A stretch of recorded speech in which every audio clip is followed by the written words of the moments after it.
Do you ever see yourself as open to the idea in 2025 or 2026 of a full Medicaid expansion? Well, I hope that the AJC will write the facts about Medicaid. We have done a Medicaid expansion through our waivers and the reinsurance program that we have on the private sector side, which is access and pathways. So all the pundits that want to expand Medicaid and cover people below 138% of the poverty level always said, and Stacey Abrams said this for the whole 2018 campaign, and she tried to say it in the whole 2022 campaign, that if you expanded Medicaid, you'd cover 600,000 more people. Now, President Biden has been doing everything that they can in his administration to block our pathways Medicaid expansion with work requirements. It's a conservative Medicaid expansion. And so we're just now getting started on that program.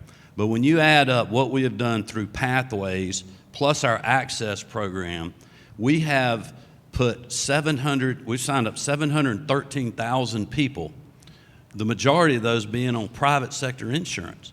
So if you do Medicaid expansion, you're going to take those people off of private sector insurance and put them on government-run health care, which is going to increase your short-term costs and your long-term costs. So people that are saying Medicaid expansion is so great and it's going to cover 600,000 more people, what we have done with a conservative solution has already covered 713,000 people, even with Biden trying to block the Pathways program. So, when the legislature's looking at this, that is what we're telling them.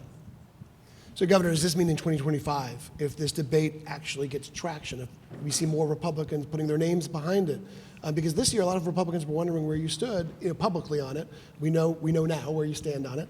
But would you support this in 2025? Or is it sort of, are you issuing a veto threat, essentially? No, well, I'm just saying that, my position is to continue on the policies that the General Assembly voted on in a bipartisan way, early in my administration, and the Biden administration has tried to block. And we're going to continue. Look, we were fine with the legislature having a conversation about that. That's certainly up to them. I was respectful of that, but when they start talking about going to the floor and going to a vote, they need to be having a fiscal note. They need to be really answering the question, are you seriously going to vote for something that's going to take 713,000 people off private sector insurance and put them on Medicaid that pays a lower provider rate when these individuals go to a hospital, when private sector insurance pays more? I mean, to me, that's just not good policy. It doesn't matter if you're a Republican or a Democrat. So that's a no for next year. I mean, I'm in the no camp. I am supportive of what we did. We need some more time to continue to implement and get people to sign up on pathways. And I know, they're not going to give us a leash for the rest of my, little less than 3 years. But we got to make some headway on that. But keep in mind, look, the Biden administration has blocked us. We had to sue them to be able to even implement this after the federal government on the Trump administration approved it.